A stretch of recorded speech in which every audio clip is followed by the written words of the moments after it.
وعلیکم السلام ورحمۃ اللہ وبرکاتہ۔ یہ جی محترم بھائی نے ایک سکین بھیجا ہے، کہتے ہیں جی یہ تحفۃ العروس کتاب جو ہے نا، اس کا صفحہ 334 ہے، بچے کے کان میں اذان والی حدیث جو ہے اس کو صحیح لکھا ہے، کہتے ہیں وضاحت فرمائیں۔ محترم یہ جو روایت انہوں نے لکھی نا ابو رافع والی، ابو داؤد ترمذی وغیرہ کے حوالے سے، یہ روایت تو ثابت نہیں ہے۔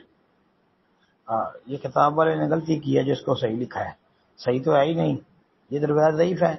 اس کی سند میں عاصم بن عبید اللہ ضعیف راوی ہے جی۔ حافظ ابن حجر اسقلانی رحمۃ اللہ علیہ تلخیص الخبیر میں لکھتے ہیں کہ اس حدیث کی سند کا دار و مدار عاصم بن عبید اللہ پر اور وہ ضعیف ہے۔ امام بخاری رحمۃ اللہ علیہ نے عاصم بن عبید اللہ کو منکر الحدیث قرار دیا ہے، اور امام بخاری رحمۃ اللہ علیہ کا مشہور و معروف قول ہے کہ کل من قلت فیہ منکر الحدیث فلا تحل روایت عنہ، جسے میں منکر الحدیث قرار دے دوں اس سے روایت لینا حلال اور جائز نہیں ہے۔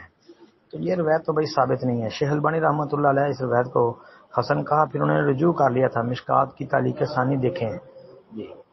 پھر اس روایت کی جو دیگر سندیں ہیں وہ بھی ثابت نہیں ہے، صحیح نہیں ہے جی۔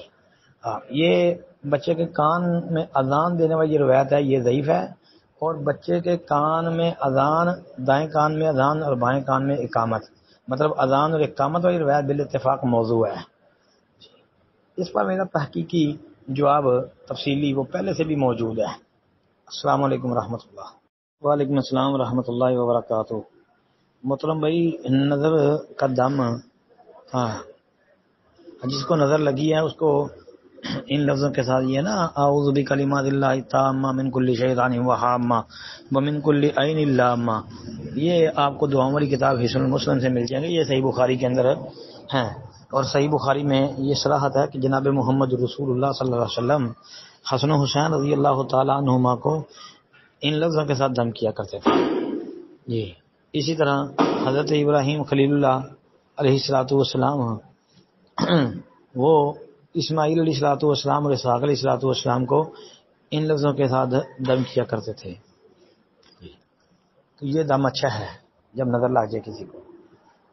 السلام علیکم ورحمۃ اللہ۔